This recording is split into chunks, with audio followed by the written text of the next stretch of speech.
something that really exists at some point in history. I I did. was like, now that you kind of think about it, like all of these dinosaurs do kind of like low key seem like some bullshit. Yeah, it's wild to think. I watched some like nature documentary like that was kind of actually like had like CG of dinosaurs and like how their fights would have gone and what it was like. I wonder how it would go for like one of those fuckers like the spiked tail like just slinging it around. But dude, dinosaurs are metal as fuck. Like that's the bottom line. Yeah, bunch of big ass fucking lizards turning into chickens like bitches. Yeah, that's kind of funny. That's like the chickens are like the trophy or like the leftover like memorabilia of that whole era of history. I thought they said like most birds are or something. I don't know. I don't really know how all that jives out or whatever. Yeah, obviously alligators seem pretty like Jurassic, but I don't think they actually. I mean, I don't know. They probably are to an extent. They're pretty metal. Yeah, so anyways, do you remember when I wanted to start that book club or whatever and I was having trying to get everybody to read Walden 2?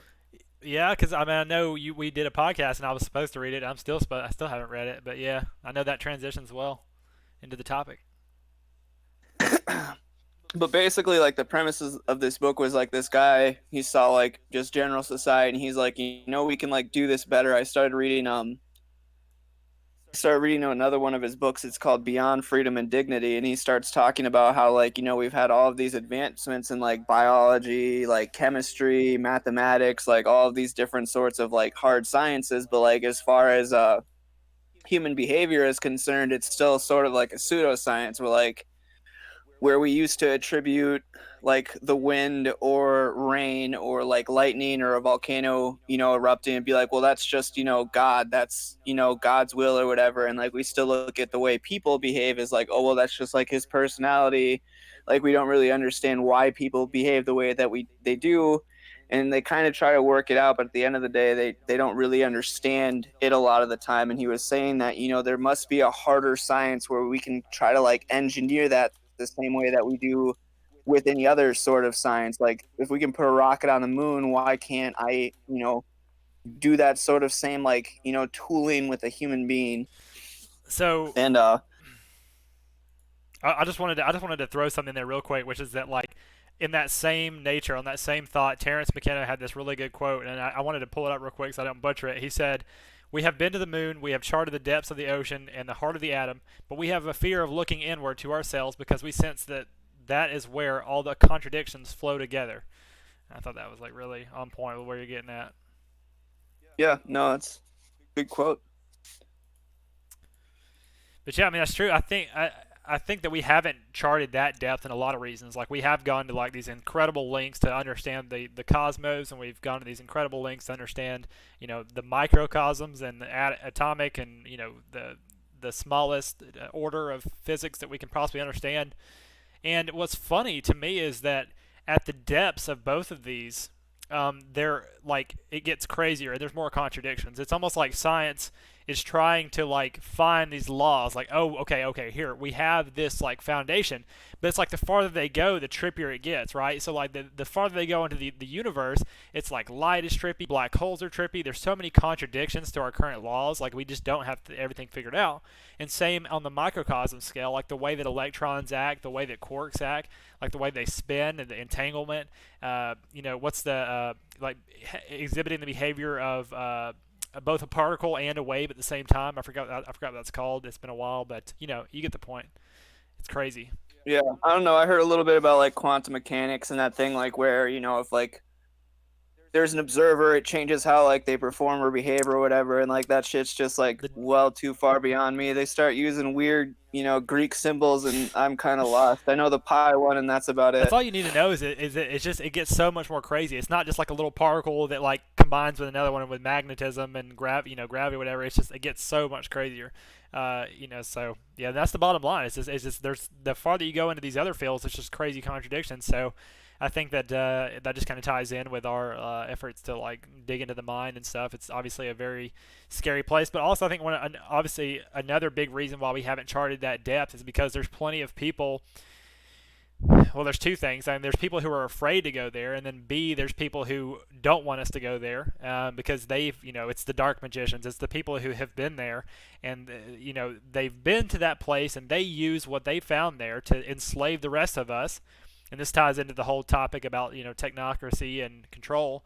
And so they don't want other people to go there. They don't want other people to understand. And of course, they're not going to fund science to do so because science, as we know it, is kind of really associated with the establishment. And whenever you talk about the establishment, you talk about there is a narrative, there is funding, there is things that you're not supposed to talk about, right? So like science is definitely not this wild west. Like it may be like a wild west in the direction that they want, but like man, there's so much control behind the scenes. It's fucking crazy, and that's why psychedelics aren't on the menu, and that's why the psychology is not on the menu for that reason. I think the interesting point you brought up just there is like that idea that like people are scared to start talking about that sort of thing. And I think that a lot of it goes to like the most base question that we have to like ask ourselves is like, not only a society, but like as an individual is like, do we have free will or not? Uh, Like how exactly in control of your behaviors and the things that you do and say, like your day to day, like, you'll wake up and you go eat breakfast and like what made you do that? Why? Like, why did you choose what ate? Like, how much of that was actually you as like a sentient being, that entire idea of sentience, like I'm in control of my life and shit like that. Like, how much of that is real and like how much of it is really like you're just like sitting back, like, and this is the way I look at it is like your body's doing all of these things and then you as a conscious being just make sense of all of it as it goes along and you're not really in as much control as you believe you are. Like we've had years where we look at like the upbringing of children and we know that like if you raise a child a certain way you're going to have a certain sort of outcome. Like it goes through that whole like Pavlov's dog thing. You ring the bell and then you can get the dog to salivate just by like having the bell rung. yeah, And if you could get in there and scientifically understand what sort of stimuli you needed to implement in order to get a certain sort of behavioral outcome, like what could you do with people? It was like a big thing that we were seeing in Brave New World, which is why I think that that one has more importance to like the modern discussion than say like 1984. yeah. So that brings up a couple points for me that I want to throw out real quick, and you can snap at whichever one you want. We can go down that thread, but so quick. Like the first thing is um, when it comes to free will, number one, I think that I believe in determinism. I believe that free will is an illusion. I feel like that we are ultimately confined to mathematics, and it's just that we don't realize it. And it's really hard to control it anyway. So for what it's worth, we do have free will, and we should operate and such. So that's just a quick point, and we can come back to it. And then the next one is because of the challenges of the modern era and how much pressure is being exerted on us psychologically from all these forces like technology and social media, it's really a challenge for, like you said, it's a challenge for the individual to ask themselves how much free will do I have, how much free will do I want, because obviously like it's like another Terence McKenna quote that I'll draw is if you don't have a plan, you become a part of someone else's plan. And that's really the bottom line. Like, are you okay, or do you trust someone else's plan, or do you need to rip yourself out of it? And in my case, I didn't. I definitely around the college age, I realized that whoever's plan, whoever's path I was on, was just not in my best interest and was, pretty fucked up. So that's another point. We can come back to it. The third one is well, actually, you know what? I won't even go into that yet because that'll be a whole other thread. But yeah, those are my 2 points. Like free will is an illusion. I believe in determinism ultimately, but for what it's worth, from our perspective, like we might as well, obviously we have to act like we have decisions and we control things. Um, and there is this whole other discussion about psychology and how much control we have. There's obviously the conscious mind and the unconscious mind. So I'm willing to go in whatever direction, whatever you feel inclined to go. It's a fun rigmarole there. Yeah, they did this experiment on people once where they were like they'd be flashed something and they were told to like push the button when they saw like the symbol or like whatever it was that was supposed to be on the screen. And they were tracking like their brainwaves and shit, and they found out that like they'd flash on the screen and within like milliseconds your fingers are already moving before it registers in your brain like I am going to move my finger. Yeah, there's definitely like It's more instantaneous where you can't differentiate the two, mhm. But the reality of it is like your body, like we have reflexes. I hit you on the knee and your body reacts to it. You know, if you touch a hot stove, you're not thinking like, oh shit, I'm about to like, injure myself. Like your body reacts, and there's an ascending level of complications to those sorts of things. Yeah, keyword is ascending level. Like there are layers of like automated responses, both physically and psychologically, and then there's of course there's layers of where we have more control and we can kind of take a step back and react. And one of the big points I think of there is how we can use our conscious mind to reprogram some of those automatic behaviors. Like to me, that's like an essential like perspective on the therapy process, is that we have so many automatic behaviors because of the way that we're raised and because of the way that we interact with all these systems, and that we're bombarded by the school system and the religious systems and the things that our parents hand us down. We're so layered with automatic responses and automatic thought pathways, and something like psychedelics really helps decondition, or at least give you the, how do you say, like the command center, or at least the awareness that like, wow, like I'm doing so many automatic things. Like I think psychedelics is one of those things that just really takes you outside of that programming and says, hey, like, do you want to do this? Like you have the choice. Do you want to reprogram this? Do you want to rethink this? But, before, up until that point though, people are just don't even know that that's a possibility, and that's why like psychedelics are such an important part of this discussion for sure. There was a time, and like I'll kind of like transition this point into another point. Like there was a time where I was like, I'm gonna drop this acid, and then like I'm going to be sober after this. Like I'm looking for this like certain sort of experience that like shows me something, and then like I will change because of that. Right. I'm only a year and a half sober after dropping a single tab of acid. Fuck yeah, dude. And like, the Bless. entire time I didn't struggle with any thoughts of using. Like I wasn't considering like, like today is really hard and like I'm white knuckling my way through it. But like another big thing is like, you hear all of these people who go on these like journeys of like self-discovery and like, self-improvement and stuff like that. And it's the way I look at those sorts of situations is like, even that's not necessarily your choice. It's that you've received so much negative stimuli or responses as a result of like your behaviors that like it is like necessary for you to change, because like it's like, why do we hit our kids? It's in an effort to try to get them to stop doing said behavior. If society is punishing you so much because of your behaviors, like obviously you're going to try to change those behaviors. And again, the way your brain tries to rationalize that is like, I am in the pursuit of self-improvement. Absolutely. Like that brings up two things for me. Like number one, like it's just so fucking awesome to hear. Like another example of like of how psychedelics can help cure addictions and can help like just cleanse you. It just kind of shows you like, hey, like here's it just helps reprogram you in such a magical, automatic way. It just kind of like, I mean, it's beautiful. So it's all so awesome to hear. And Don't they huh? Go ahead. Well, so Don't they consider marijuana as like a low-key psychedelic? I mean, I do, and I think it has a lot of properties, but I think it's definitely in that direction. It definitely has some hallucinogenic properties. It definitely has a lot of like spiritual, natural properties, and I think it's definitely on the verge of a lot of those like those energies. And as Terrence McKenna and some people would call it, the plant sphere, the noosphere, like that spiritual realm of like plant consciousness, which is real as fuck. So. And then what was the other thing I was going to say? Oh yeah, just in terms of like the psychedelic discussion, there's like really two main components for me. One is like, just discussion about like the benefits and the positivity of psychedelics and how awesome. And then there's this whole other discussion about how like that fits into society and what, it's just like that's the whole other side of it. And you're talking like because you mentioned like how like we in terms of like our behavior and addiction and stuff like that, like the societal and the cultural context obviously plays into that. Like if you're receiving a lot of negative stimuli for doing something, like then you're obviously that's going to shape you, and that's why like our culture does that to people in such a way to force them down pathways of addictive behavior. Like that's an inherent principle of a capitalistic society, a capitalistic materialistic culture, is get people hooked on things, hooked on drugs, hooked on alcohol, hooked on TV, get them consumer slave, like, and then obviously profit off of it. Whereas psychedelics and cannabis and like these natural like kind of factors come in, and they say like they just like totally reset us, totally pull us out of that, and just say like, hey, like you don't need that, like you just need like community and love and like be in harmony with nature, and like it's just such a simple, beautiful message. I think the big thing when it comes to like using psychedelics, whether or not it's like marijuana or DMT, it's the mindset that you go into with it. Like, do you revere this, or is it just something that's like fun for you and it totally shapes your experience with it? At least in my opinion.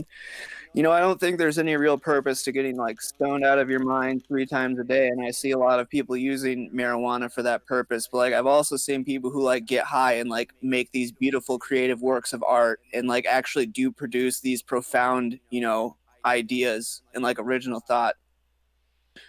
Yeah, But if you're just doing it and you're gonna go frawl for, get stoned with the boys and like, get fucked up and watch a movie or something like that, there's no deeper purpose to that. And I feel like the vast majority of people who are using drugs, it's just to, enjoy themselves. There's no self-seeking involved in any of that. yeah. So those are some like some of the other biggest points about psychedelics, which is that yes, the intention is so important. Like if you're just doing it to check out or whatever, then yeah, you're not gonna get much out of it. Now I will say that like things like DMT and heavier doses can really like kind of just like grab you and just can kind of override and take care of some of that shit. But for the most part, yes, intention is so important, and then that transitions into like you said that most people do it in this fucked up way, and I would attribute that to again the cultural context, and basically the cultural context is that there's not much guidance. There's not. I mean there is these days. There is the internet. There's so many good people. It's doing better, but like historically, it's just a wild west. It's just like people just don't know, and so yeah, most of the people who get sucked into cannabis and psychedelics are the same kind of people who would get sucked into other like into meth and morphine and fucking shit like that. It's just they're just doing it to escape or to kind of cope or to to just numb or just all these other kind of reasons. So yeah, you see a lot of that potential abuse even with psychedelics for sure. The biggest thing that people are addicted to today, though, is obviously the internet and, like, most specifically, like, social media, because there's a lot of other things that, like, the internet can be used for and is used for by some people, but the vast majority of people are, like, hooked into these things like Instagram and Twitter and Facebook and YouTube and, like, all these other, like, mainstream internet platforms. And it's definitely an addiction. Like, it's been called out as an addiction, but I don't think most people are willing to acknowledge the fact that it's a complete addiction. So tell me this, like the word addiction, like does that to you does that have a negative connotation? Like if someone is addicted to something, is that an inherently unhealthy behavior? It can be, yeah. Like so when I was working with like alcoholics and addicts and stuff like that, like you're generally switching from one addiction to another. So like some of them would get like extremely like religious or spiritual, and like the entire thing on their mind all the time was like God, or like they'd get really into working out, like anything that you don't really feel like you have control of when it comes down to it. If it's like going to take you away or like have some sort of impact on your life, it's negative, and like I would say that, if I'm struggling to look for examples of it, but like I've seen people who like went from heroin to steroids because like they were so hard into that pursuit of like self-improvement. If it takes away from your enjoyment in life, or like if it has an impact on like your friends and family, it's probably not good. Right. But we're all going to be addicted to one thing or another.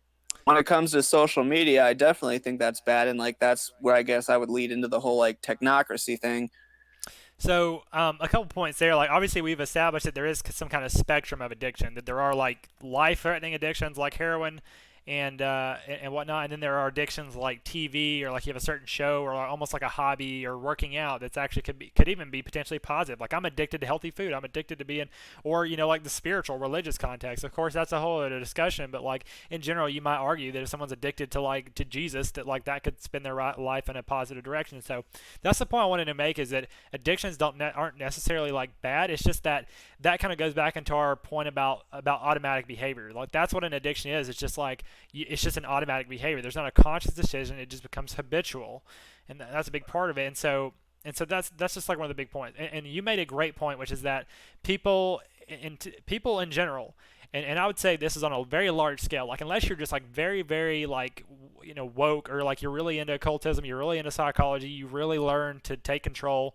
You might even call them a chaos magician, but like unless you're like on that scale, pretty much everybody is addicted to something. So it's just a matter of what. It's just a matter of what for most people.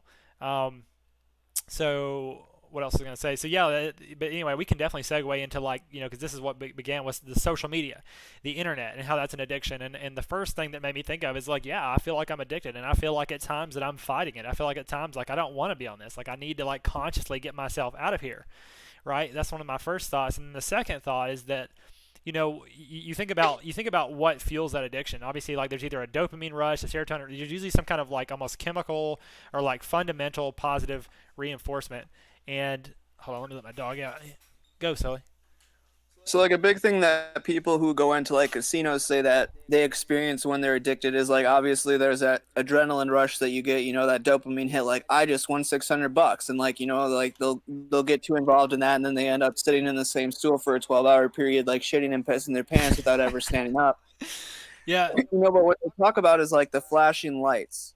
It's initially it's that the flashing lights that they get like it's activating a whole bunch of shit going on in your brain and like I don't know if like right now my face is illuminated by this screen. yeah, I just simply remember the very first time that I ever got a smartphone because for the longest time I was using a flip phone.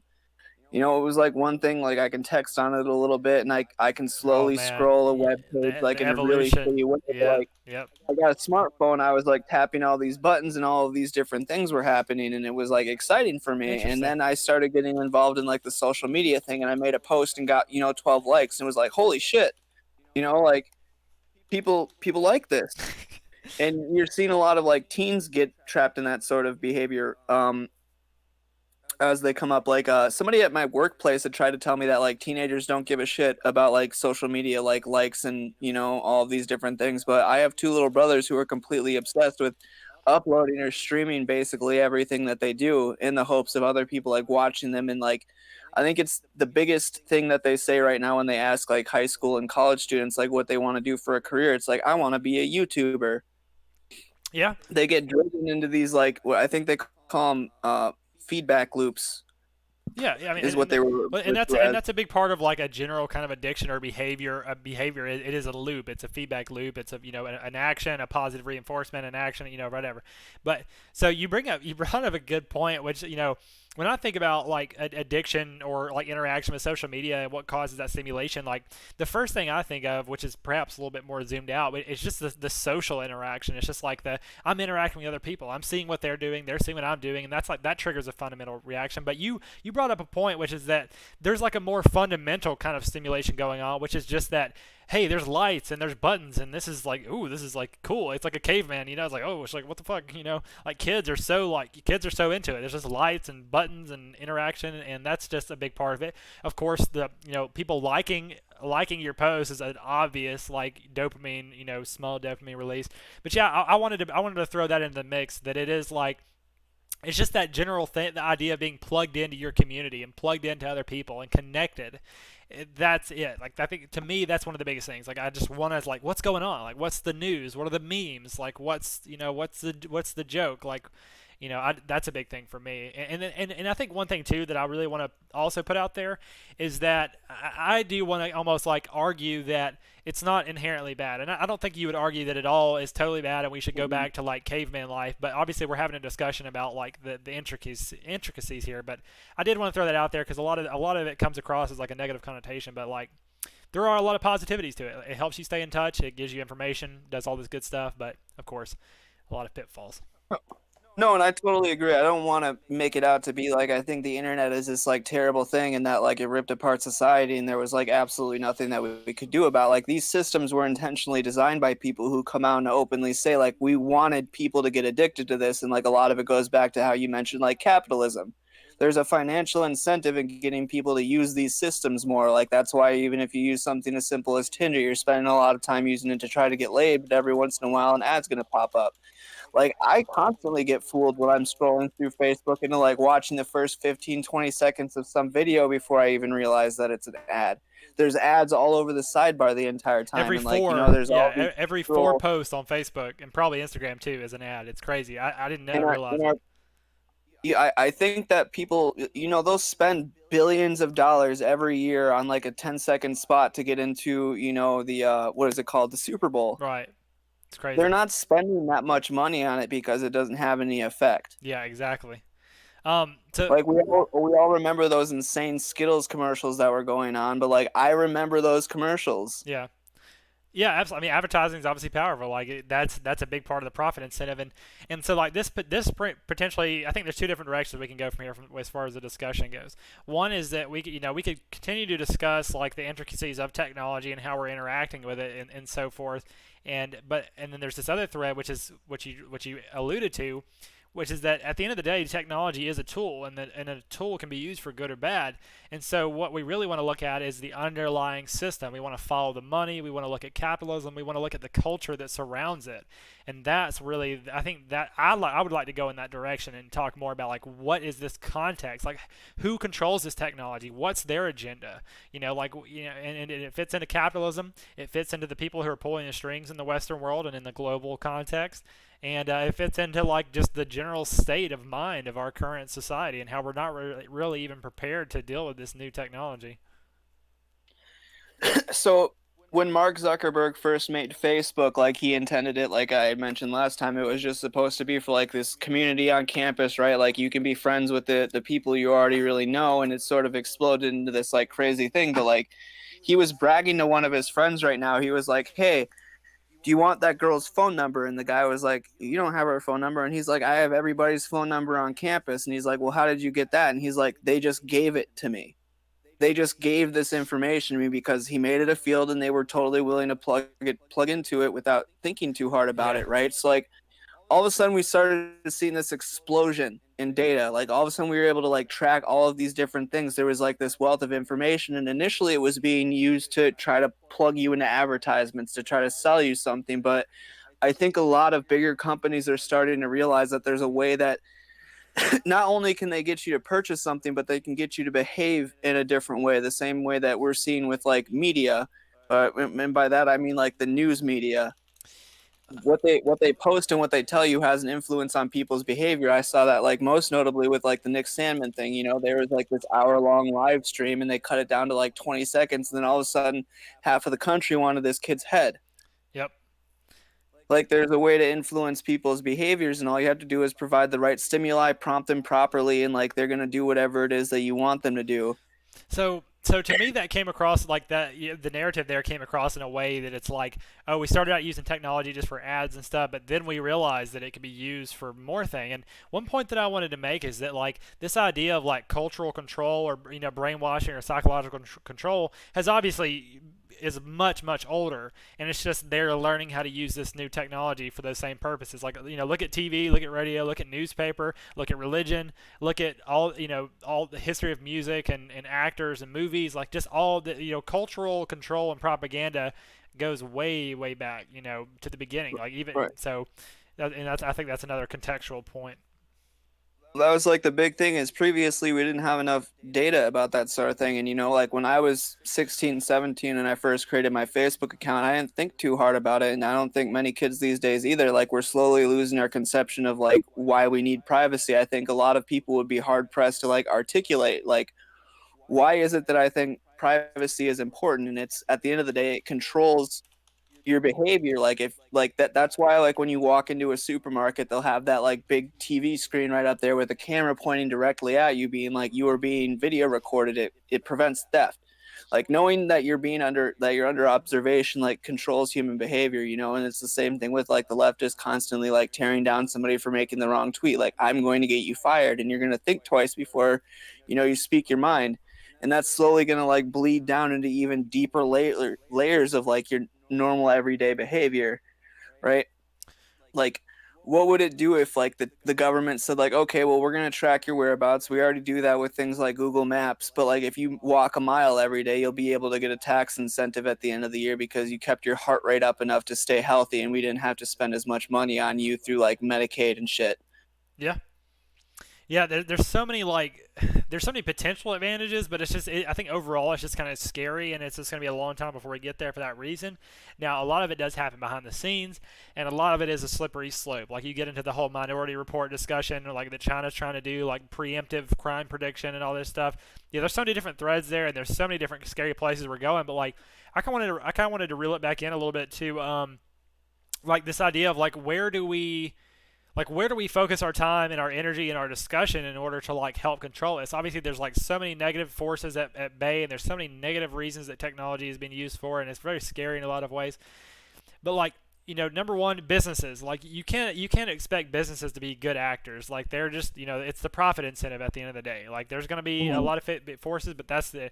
And then politics is obviously very heavily controlled and lobbied by. Well, let me just cut in there real quick. What is the financial incentive for Google to make sure that Trump doesn't get elected when like there were a bunch of people post Trump's election saying we can't let this happen again. We need to make sure that like we control and influence like our search results in such a way that people aren't going to vote for him again next time. What is the financial incentive for all of these media organizations to make sure that like we paint Trump in the like worst possible light that we can? Like there's the financial aspect of it, but then there's the ideological aspect of it too. And like I feel like that's more and more becoming overt in like what we see every day. Is like there Yeah, is a concerted effort to push things in this one direction and like make the other direction, the other alternative is like terrible as we possibly can. yeah, and that's where like the financial trickles into other things, like because it's not, and it's almost like a feedback loop too. Like they want to also influence political behavior so that they can get more money or they can do other parts of their agenda. And so there's all kinds of bigger forces. And of course, yes, most of the big tech companies have, who knows what their agendas are. It ties into some crazy things. We could go that discussion can go in all kinds of directions, but we know in general it's like a very left, liberal leaning, globalist bullshit. All these, yeah, and that's like the whole thing is it's a movement towards globalism. All of these people who are already so rich know that they don't need any more money. They do not need another fucking penny, and they can maintain their life the It's way it about like is for the power. rest of their lives. It's about like just like entertainment like and power at that point, or just for somebody shits and giggles. somebody asked me, it's like, well, why do you think that it is that all of these like high level powerful people, these influential businessmen and shit like that are all pedophiles? And it's like because all they understand is the pursuit of power, and like how much more power can you have over another person than taking advantage of an innocent child? Yeah, it's definitely Like it's how much definitely more power can you have them being able to influence like subconsciously like millions of people? yeah it definitely like It's it's not definitely at psychopathic. some point it's about money, but then it transitions into this other thing like I want to control society. Like I have this vision for the future where like me and my people can stay in power Exactly. and like everybody else will be subservient to me. Yeah, there's definitely a lot of like prophetic revelations. There's a lot of like psychopathic revelations. There's a lot of perversions where yeah, it's about like corrupting. It's about power. Like look at Epstein for example. Like he wanted to like create his own like nation of like his spread his DNA and stuff. And obviously he was like near pedophilic, and then you have people who are just like obviously pedophilia is very tied into all this kind of stuff because it's just like a Was pervert. that you who was telling me about that ranch he had planned where he wanted like 60 women to be impregnated by him at a single time, like just Yeah, constantly? yeah. I mean, I don't know if I told you about it, but I definitely heard that news, and we probably talked about it at some point. It's just another one of those. What's that? What just megalomaniac type, crazy visions that these people have, and the more power you get, it corrupts the mind. It just really, it tends to, yeah, it just fucking melts their minds. Um, but I did want to come back to this idea again. Like it's very easy to get like roped down all these like rabbit holes and all these threads about like all these like doomer threads, right? Basically, like oh, these people are in power and they're in charge, and one thing that I always try to do is to balance it, is to like the more you dig down these rabbit holes and the more red pills you take and the more like, oh man, these people are in control, they're fucked up, they're pedophiles, they're vampires, they're doing all this stuff, it gets overwhelming. So what I often like to do is to try to balance that. And so again, reeling back a little bit, as individuals or as a small collective of people who are young, who are aware and who want to do good, we like where can we do this? Like is it in the business world? Is it in the political world? Like and I would say for me and I think for most the place to invest our effort is the cultural realm. And you could say religious, but we ultimately need to create like ideals like at that level, at the community level, at like the religious level, at a spiritual level, at a cultural level. That's where we can really like make a difference, I think. As far as the tech thing concerned is concerned for me, the first thing that you should absolutely do is install a VPN. Yeah. Stop letting them get your data. Don't feed the beast. You know, there are many routes and like ways that people can act and behave that would go against this, but like a lot of the time I think it's like you said, you get so black pilled that you feel helpless and like there's nothing I can do to stop this, but there is absolutely something that we can do to stop this. And like I think that's why discussions like this are important. You're not going to want to do anything, you're not going to like change anything if you're not aware that it's a problem. Yeah. Yeah, so just raising awareness in general is a good first step. Like just sharing articles, having discussions like we're doing here. Like this is obviously a big part of it. Just yeah, just raise awareness, become aware. Yeah, that's definitely a good Get first off step. YouTube and use BitChute. Like you've been talking about starting this Nectar thing. Like I don't really understand it all that well, but like, that is an alternative tech platform where you're not, going along with the mainstream. Like that thing that they're all trying, the mainstream's heading to a waterfall. Yeah, So get off that. Get off that raft. yeah. I think there. I mean, like there's a whole discussion about actions and stuff like that. Like obviously we talk about like get a VPN, like get off of Facebook and Twitter. But obviously there's a lot of like logistical concerns for like the average person to like go through those loopholes. And also a big thing too is like they're not, like yes, there's a lot of fucked up things going on, but they're not like that bad. Like at the end of the day, like there are some positivities to it. Like you can use Facebook in a positive way. Like yes, Facebook is shitty in the long run, but if I can use this platform to share, to raise awareness to a significant amount of normies, then that's fucking, that's positive, or to build these communities. And same with like Twitter, and same with, and even like with them collecting data, like you said, there can be a lot of positives to collecting data. Like they can say, hey, you're a healthy person, we're gonna give you a discount on your fucking insurance, and you're like, oh, okay, that's not that big of a deal. And there are plenty of benefits to data, like being able to use Google, being able to use their services, like being able to use Gmail and their search engine, like and YouTube. Like I think in a majority of cases it's negligible. It's just that we should be It has the aware of it. potential to be a very useful thing, in the proper hands. Exactly, and that's where we should But focus. Yeah, the hands that it's ending up in is, I don't think by anybody's, consideration is going to be considered positive. Like we all call Mark Zuckerberg a fucking Jewish kike or whatever, and then a lot of other people will just hate him because he's this like, damn near trillionaire billionaire. yeah. Um, Nobody likes these rich, powerful people at the end of the day. And it's for one reason or another. He's Jewish, or like, oh, he's like associated with so and so, or like just he's fucking rich. Yeah. I often come back to this idea of like, or this to Elon Musk, like as an example. He's not perfect. He's still doing a lot of shady shit, I'm sure. But to me, he stands out as like someone who has money and wealth, who is actually trying to do something for the good of humanity. And of course, he's going to have an ego, and of course, he's going to be narcissistic, and of course, he's going to have some of his agenda. But like he to me stands out, and I think there are a lot of a decent bit of like philanthropic millionaires and billionaires to an extent. It's not a pretty discussion. It's not a perfect discussion, but I just want to make that point that like that could exist.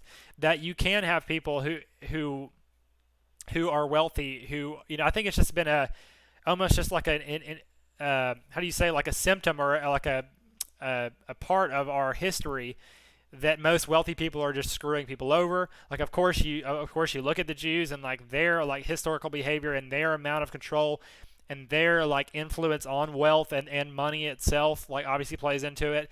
And a lot of the other billionaires, like the Morgans and the Rockefellers and stuff, like that they monopolize resources. They got their wealth through just monopolizing resources, and then that's where there's a lot of shitty things. But like now we're in this age where it's like, hey, you can come up with something that's dope that everyone likes, and you can actually get that delivered, and it's just like, yeah, and I think there's more potential for like benevolent billionaires.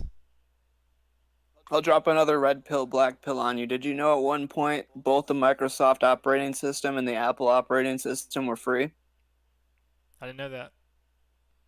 Yeah, yeah. There was like this, like, and you still see it. There's segments of like the internet culture where like they want to give it to you for free. They don't really believe in charging money for these things. They want to give everybody like the highest potential. Like, okay, well, I made this thing and like I want you to do what you want to do with it. It's open source. Like you can go in there and tweak with it all you want. Like we'll talk about it and like try to like make it better. And they were doing the same sort of thing with like Microsoft and Apple. And this might sound like a weird, you know, tangent, but I think it's very relevant. Like when you listen to Obama or basically any other politician on the campaign trail, where they make it before they make it up to these like higher positions of power, they genuinely sound like they believe that they believe in the things that they're talking about, and then all of a sudden like they get that position and they 180 on everything that they promised us, and like everybody's willing to totally ignore it because there's all this like tribalism about it, and he'll get criticized on one side but then everybody else will give him a bypass for it. There is a certain level that you can get to before like you're going to start running into the people who will ruin you if you don't play ball. I absolutely agree. That's a component. That's definitely a component of the system. And like, yes, these politicians are masters of, like you said, like reeling people in during the election time, and then afterwards, like they tricked everybody. And of course, they do have to kind of. It's a balancing act between the people and the rulers and the globalists and the corporations and stuff. And that's part of what Well, government then is. you get into all the blackmail and like being entrapped into shit. Like they say that the entire purpose of Epstein was so that he could like trick like these high level politicians into like these situations and then, use it for blackmail. And like that's a way of control, or like you dig up a certain amount of dirt and you say, like, Yeah, we're going to reveal this if you don't go along with what we say. yeah. I don't think a lot of them actually want to participate in that sort of thing. And like, who knows what fucking Mark Zuckerberg was doing with all of that shit that he initially had his hands on before like it reached the point that it's reached now. Yeah, they're definitely, it's almost like a. I mean, there's plenty of instances of it. Like whenever these technologies get powerful enough, or if someone individual gets powerful enough, and they're not playing ball, like then those forces will reach out, and the bottom, it's like a silver leg kind of thing. It's like play ball, and we'll help you out, or if you challenge us, then you'll get fucked. And that's why you look at people like Alex Jones and these people who just get deplatformed, demonetized, and that's why you follow those people, because you're like, oh man, they must be on there. And then what you can then do is you can assume that everybody else who's made it to a significant position is probably, they have to play ball. Like look at Elon Musk. Like yes, he's doing awesome things, and yes, he probably is pretty fucking red pilled, but he has to be careful. And same with Trump. Yes, like he's probably trying to do some things, but you also are like, I mean, he probably has a lot of fucked up connections, and I think Trump has managed to gain more support over the last 4 years from the general public, and like at this point, the only people who are like heavily criticizing him are like the real white supremacists. Like I've for the last 2 years heard like the real white supremacists like talking mad shit about Trump. Like as far as the general public is concerned, like he every day is gaining more and more support. Like I see at least 5 times as many Trump signs around, my whereabouts than I did during his initial, campaign.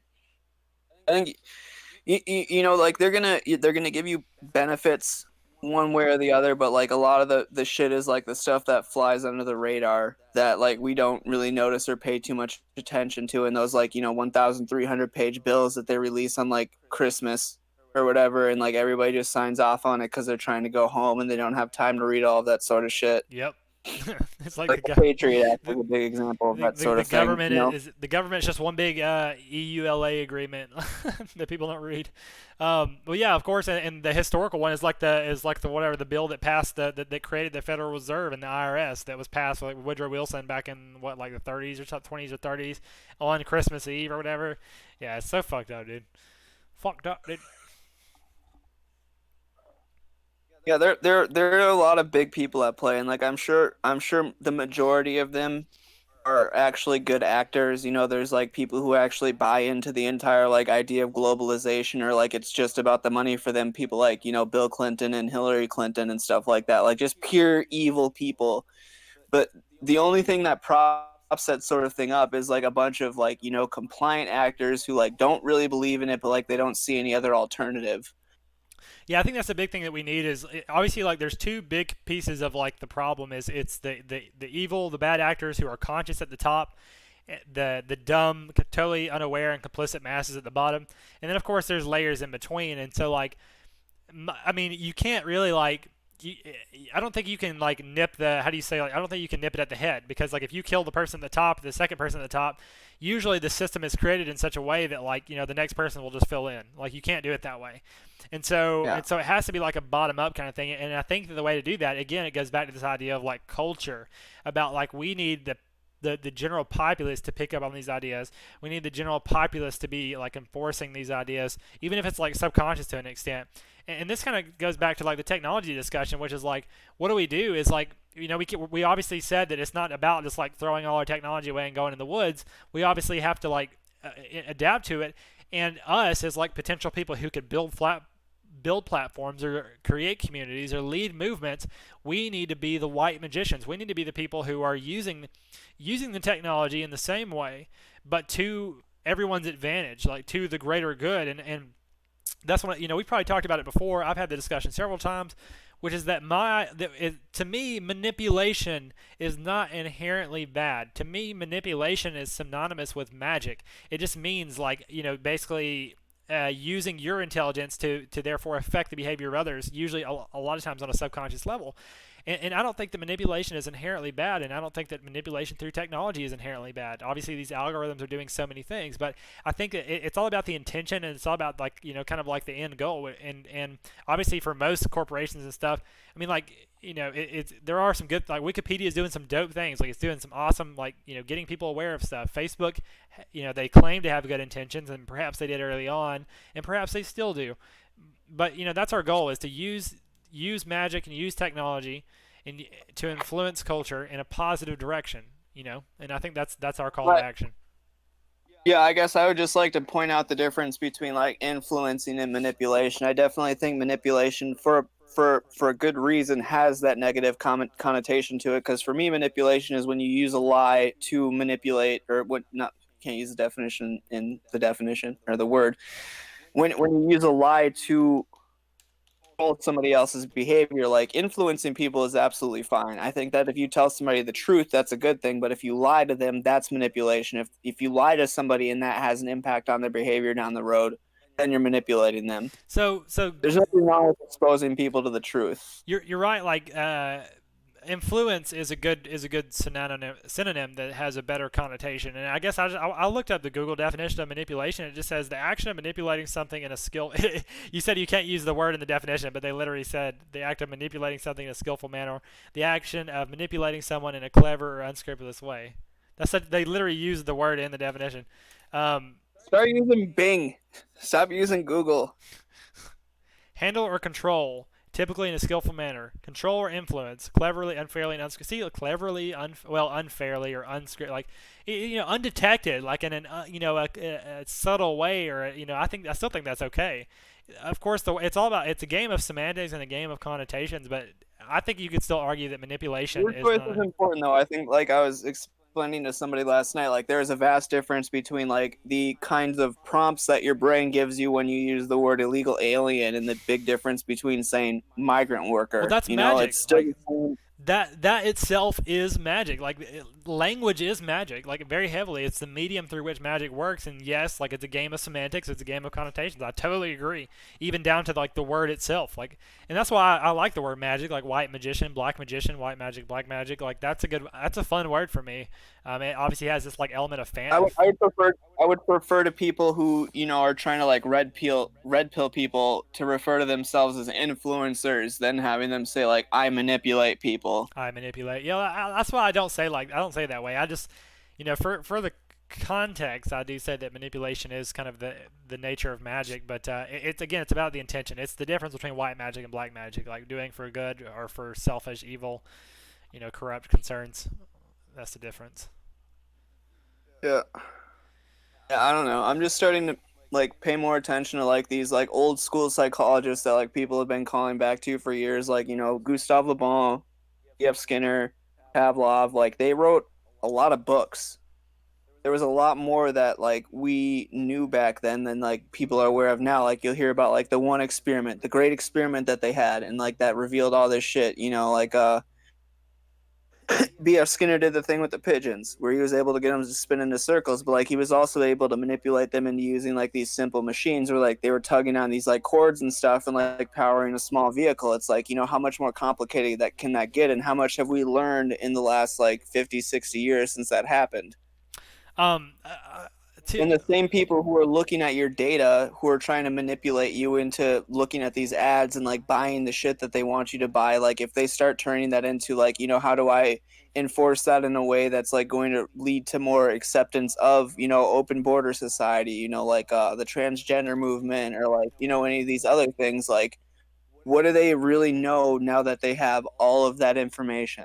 so like everything I'm like the contextual kind of like I guess like just the general like vibe I'm getting from you is definitely there's like a fascination with like just a personal fascination with like this idea of manipulation and how it's being used and I think that like um, a big part of that is you getting involved with that and saying like, do I want to get farther into this? Do I want to start using this magic, and for what purpose? And I definitely think like I think I see your interest in quote unquote magic, and I do see the white nature, the altruistic nature of it. I think that's something we share in common. Is very rare. It's obviously very rare to find magicians, and it's very rare to find like white magicians or potential white magicians. And so with that context in mind, I wanted to bring 2 points. Number one, you refer to these classic psychologists, and I wanted to throw in the mix, like I've probably said before. Check out Carl Jung, check out Alan Moore, check out Terence McKenna. I'll continue to throw those your way and kind of push those. And even like Aleister Crowley and some of them had some good ideas. Like and obviously occultism goes back to the beginning of time, and it's this whole discussion and this whole practice of influencing, so to speak, and how to get involved in. My second point is that all along the way I want to continue to reiterate this point of like let's influence culture, and a big part of that is let's build a community. And so I think that's it's always this effort of like how do we brand this community or what do we center ourselves around. And to me, that's always been a theme for me is a magical community, a community that gets into this, that's into this occultism, that's into influencing, that's into all the things that Skinner taught, and how do we, how do we use it, and why do we use it, and we use it for good. Like these are this is the nature, because most of the magicians you find are very reclusive and just kind of want to do their own thing and stuff. But yeah, I think that's something that we have in common that could be like a future kind of theme, thread, community, movement. Is this white magic? White magic. Yeah, definitely not easy to accomplish. Everything's like sort of been stacked against us. Yeah, and that's the nature of it. It's almost like a video game. I like to look at it though. I like the whole like reality is a video game, reality is a simulation, and and when I'm like really deep on in a psychedelic experience, that's kind of what it is, because you have this big question of like, why does evil exist? Like, why do we face such great powers of corruption? And I think that's just kind of just kind of like that's the boss fight, man. Like we're just the player, and we gotta like this is our challenge, and I think that gives it kind of a fun nature, and yeah, Where the mini boss at? mini boss. So we talked about it at the beginning, and one thing I want to bring up is like I'm getting really back into League of Legends right now, recently. I've had like a 10-year history of League of Legends, almost as old as the game itself, and I did not realize the game was that old. Holy shit. dude, yeah, it's been around. It came out in let's see, like 20. It must have been like around 2013. And wait, hold up, sorry, no, 2009, like 2009 ish, and I started playing in like 2010. So yeah, man, it's been around for a long ass time, and but yeah, it just ties into this theme of like life is a game, and it's a challenge, and as part of that, you want to find a good team, and you want to strategize, and you want to practice, and also just in general, I think League is a really healthy. Well, I don't want to say it's a really healthy community. It has some healthy components, but it also does have some toxic components. And but I think in general, it's like a really it's a new thing. It's a big thing. It ties into the streaming. It ties into the internet culture. It's a great way to reach out to and potentially recruit new people and expose and get them familiar with like these ideas. And so anyway, that's something I've been on recently. I've off and on worked on League of Legends communities and projects and teams for a while, and it's just something I've been getting back into. So you should play, dude. I don't know. I'm a solo player generally. Well, It you would can. be good though. Well, go. What I've been thinking about getting involved in is I'm thinking so like have you ever been paintballing? Yeah, yeah. Airsoft paintball. I've never been paintballing and I really want to go paintballing. It hurts like a bitch. Paintball Yeah, I bet. paintball hurts It like seems like it'd be really fun though. air. But yeah, just like the big thing is constantly getting yourself out there, trying to meet new people, Yeah, exploring new ideas, and just like being as open as you can with others, yeah, like as they say, don't reveal your power level or whatever, but you're gonna run into different ideas, and like there's a guy that I met a couple of weeks ago, and like we have completely divergent ideas. Like he's definitely voting Biden.